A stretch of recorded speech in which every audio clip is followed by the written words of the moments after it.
আসসালামু আলাইকুম বন্ধুরা, সবাই কেমন আছেন? আশা করি সবাই ভালো আছেন। তো আজকে আমাদের এই কাজটা করলাম।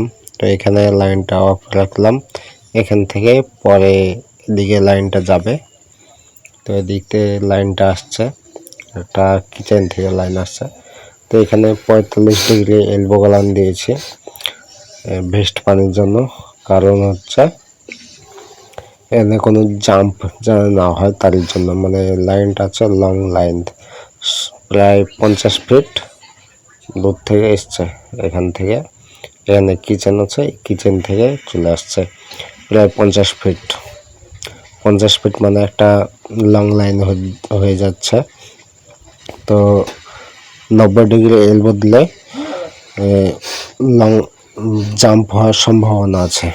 তো এখানে ফ্লোরে থাকছে, ফ্লোরেতে অত ঢাল দেওয়া যায় না, তার জন্য 45 ডিগ্রি দিয়ে করেছি।